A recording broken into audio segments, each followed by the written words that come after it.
you were talking about. Yeah. What did you do after Zappa traveled from here?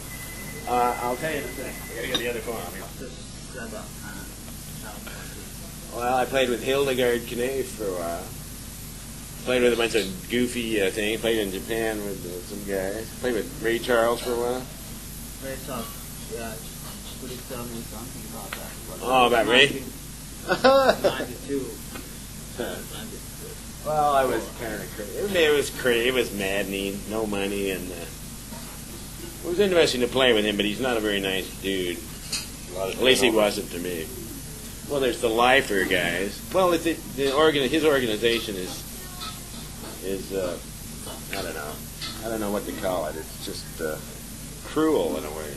They're kind of cruel. They do things to hurt people on purpose, you know. And he's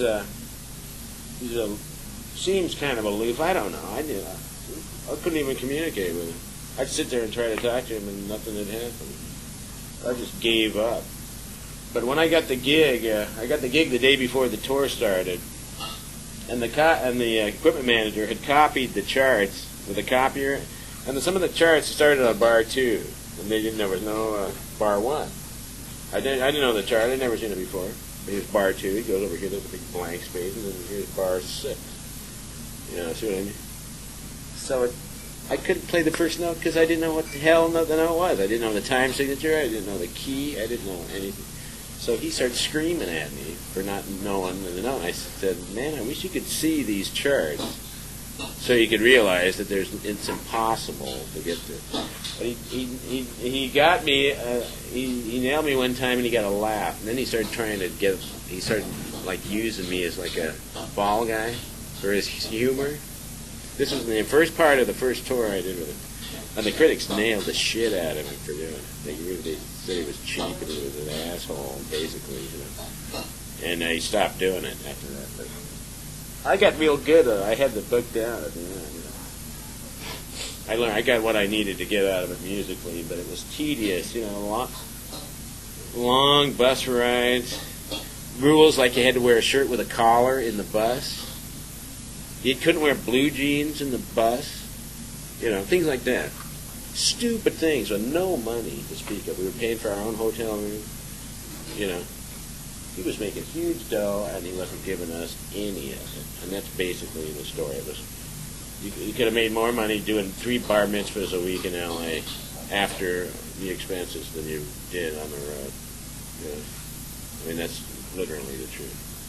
So. But musically, he's got a lot of good points. Other thing about that band is that, do I sound negative? The other thing about that band is that he's like in the stone age of monitors. He won't allow monitors on stage. He won't let you mic the back line, the drums or the bass or anything through the PA. So we play some outdoor festivals, and all you can hear is him if you're not right on top of the stage. I couldn't hear him. I couldn't hear the soloist. Nobody can hear anything in that band but him, and he's right in the vortex of where everything's pointed at him. So he hears everything, and, you know, but nobody else hears anything. That's ridiculous. It's stupid, you know. And what can I tell you? It's just stupid. You know? We played a gig in Stuttgart, and we had a riot because the people wanted their money back because they couldn't hear anything. I mean, he's got a big band, and you can't hear it. You know, I mean, why have it? You know. Why not just have him do a solo act? You know? So that was that. You know, but I will say that there were good musical things that happened occasionally. And one thing about him that's deep is how slow he plays some songs. He just starts slow and gets slow. And he has pauses, and it's just so incredibly slow. And it's hard to play slow. It's really hard to play really, really slow. And he would do that. And that's the only band I've ever played in where somebody did that. And it was real effective, you know. In fact, someday I'll use that in something, you know. But that was a good thing about him. And he's got a great voice, too. You know, he really does. He's real in tune, and he's got real great flexibility. For a guy who's been through the shit he's been through, to be as good as he still is. but everything's so cut and dry. Like you do an hour, he does an hour. If he's hired for an hour and a half, the big band plays for a half hour. He plays for an hour. He's got a talking watch. He knows it's getting close. He's sitting there listening to his little watch to see how long he's been on, because he's not going to play 1 second more than an hour. And he never played any encores in 2 years, no matter where he was, Newport, anything, Radio City, Music Hall, any of those gigs. But some of the gigs came off really good. Were really good. I was saying a few times. I was a little bit less than professional a couple of times. I'll admit that. But sometimes I was burning, and sometimes a lot of the band was burning. There were some good cats in that band. And sometimes it really burned hard. When it did, it sounded great, you know. But we played some gigs at New York in a club, the Blue Note, and that was when the band sounded really good, because there was no way you couldn't hear everybody. We're all right on top, squeezed into a tiny space. You ever been in there? A little tiny club. Then the band sounded great, and then that's when you could hear what kind of a band it could be if everybody could hear each other. You just placed at such an incredible disadvantage if all you could hear is the drums, and you can't hear like a solo. You can't hear a solo. How can you accompany a solo you can't hear? You know? How can you do that? I mean, doesn't it have some kind of musical value to be able to hear the damn thing so you can play an appropriate bass line, for instance?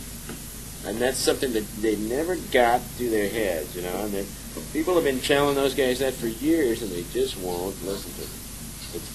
It's worked for me for 30 years, honey.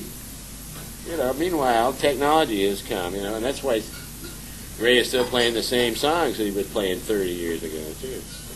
You know, I mean, it's very predictable. But, you know, he's a legendary guy, and he's got great talent points, you know. I mean, there's no doubt about it. I mean, he's real smart. Good chess player, you know. I mean, he can do a lot of shit, you know. He's active, you know. But as far as like not any flexibility, you know. I mean, if I compared any of those gigs, even Jean-Luc to him, way funner.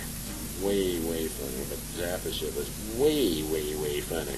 And our band is way, way, way funner. And the Fowler Brothers band was another good band that, yeah, you know, that band's been together off and on. I think that's one of the unknown bands that was really one of the good bands, you know, the Fowler Brothers band. Yeah, can you tell me something about the Fowler Brothers and your solo album, Heartscape?